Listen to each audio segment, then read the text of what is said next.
Januari 2026 harusnya ini jadi momen kita ngerayain kemerdekaan hukum kita yang baru. Tapi buat gue Januari ini justru kok kerasa kayak kita lagi buka kotak Pandora ya? Yang isinya ada di genggaman tangan lo sekarang.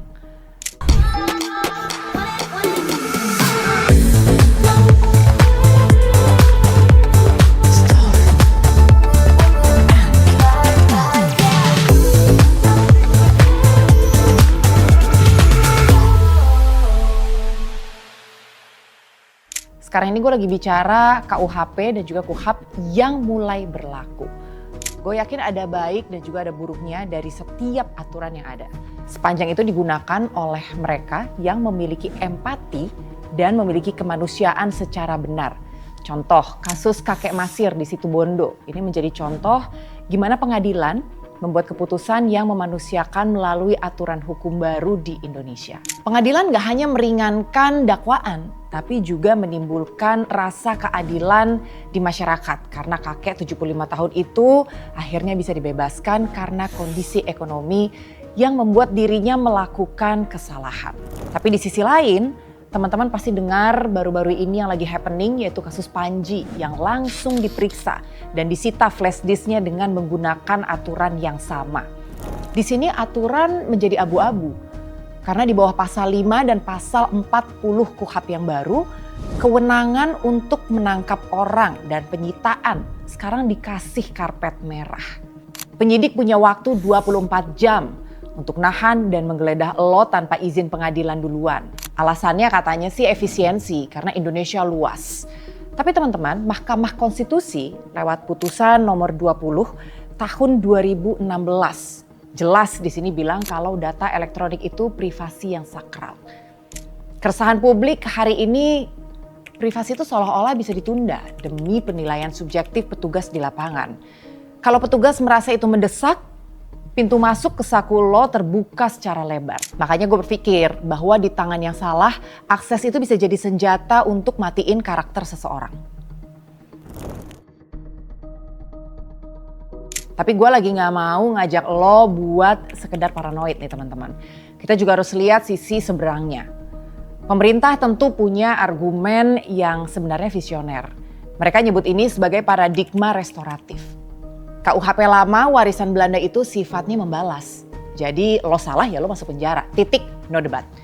Tapi KUHP 2026 ini diklaim lebih manusiawi. Ada pidana denda kategori, ada pidana kerja sosial, dan pemerintah kepingin penjara itu nggak over capacity cuma karena kasus-kasus yang kecil. Mereka pingin hapus mentalitas penjajah yang hobinya cuma menjarain orang. Soal kewenangan 24 jam tadi, penjelasan pemerintah itu logis. Indonesia bukan cuma Jakarta. Jadi bayangin aja kalau ada kasus di pelosok Papua atau pulau terluar, Maluku misalnya, nunggu surat izin dari ketua pengadilan yang jaraknya harus ditempuh berjam-jam.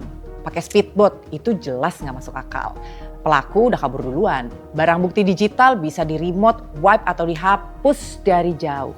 Jadi izin menyusul itu dianggap solusi praktis supaya hukum kita nggak ketinggalan kereta. Begitu juga soal pasal 218 tentang martabat presiden. Pemerintah menjamin, bedain kritik kebijakan dan penghinaan martabat. Ini delik aduan. Artinya kalau Pak Presiden nggak ngerasa terhina dan nggak lapor sendiri, ya polisi jelas dilarang gerak. Mereka pengen kita jadi negara demokrasi yang punya adab. Kedengarannya sih memang bagus, ya kan? Penjelasan pemerintah tadi emang manis di telinga. Tapi masalahnya di hukum itu ada yang namanya pasal karet. Pasal karet itu definisinya bisa ditarik elastis, tergantung siapa yang pegang kendali. Jadi coba dibandingin. Di Amerika, komedian kayak Jimmy Fallon deh. Bisa tuh nyikat presiden mereka tiap malam di TV nasional dengan guyonan yang pedes banget. I'm not sure Trump's very good at wording words. Keep in mind, until recently, Trump thought the Fed chair is something you buy at Raymore and Flanagan. Trump's threatening to invade Greenland just after he invaded Venezuela, or as he calls it, Venezuela's. What's next? Is he going to go into Africa and go after Namibia, or as he calls it, Nambia. Apakah itu menghina? Mungkin. Tapi itu adalah katup pengaman demokrasi.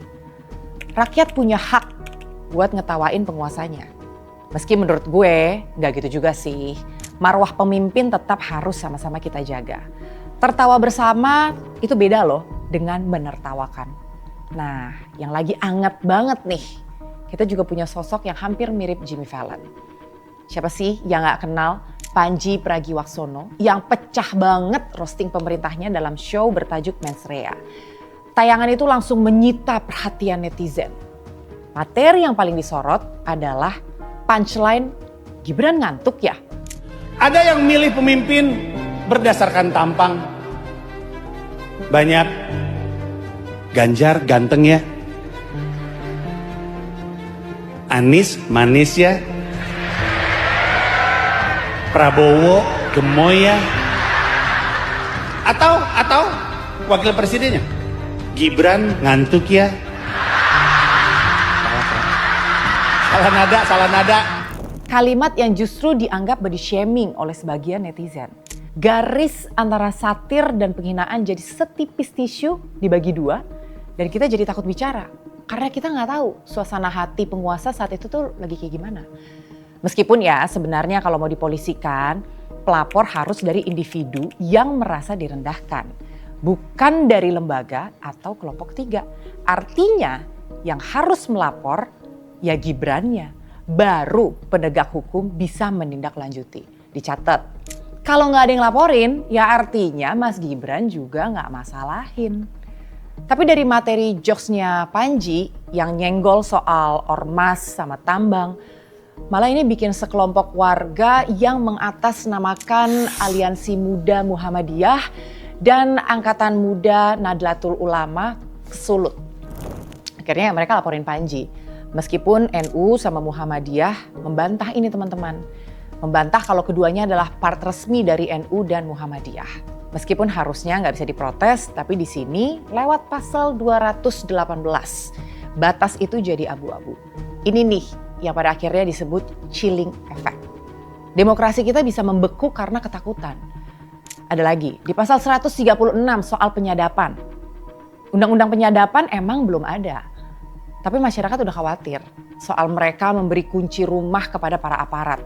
Padahal perlu juga dipahami teman-teman bahwa penyadapan ini bukan untuk kita-kita yang bakal kena sadap negara dengan mudahnya.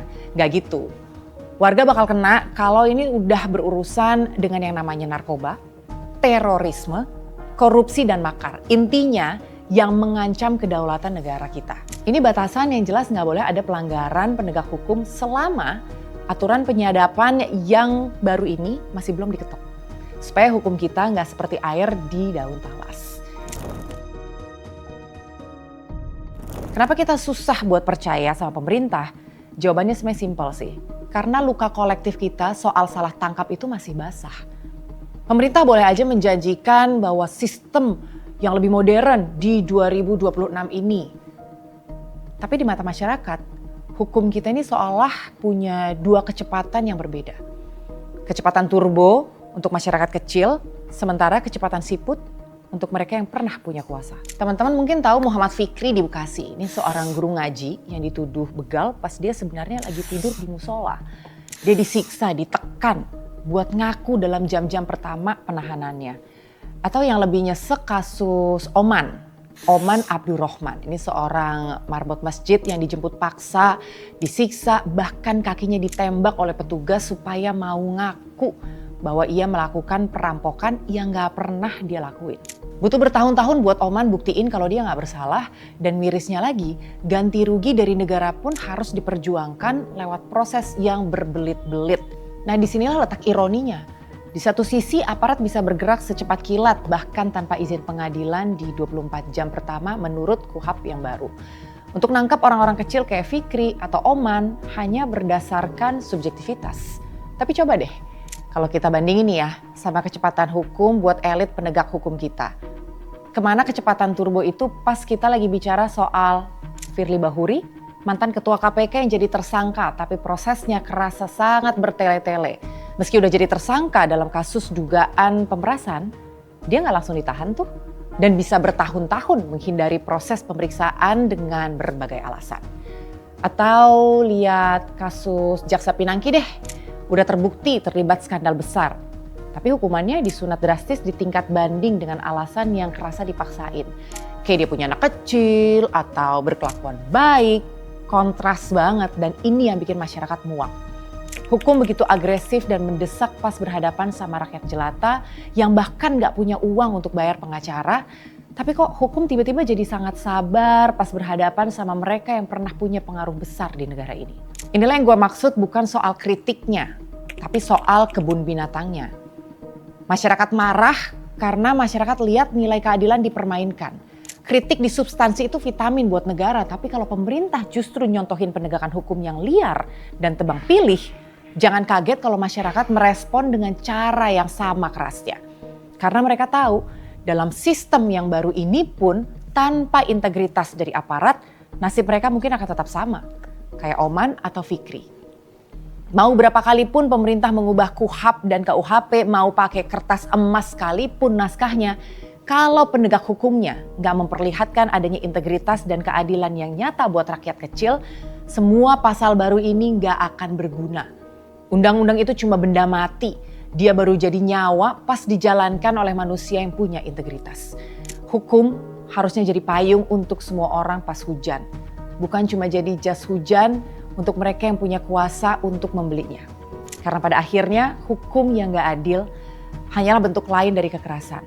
Jadi teman-teman, kita sama-sama mengawal karena diam adalah cara lain buat setuju pada ketidakadilan.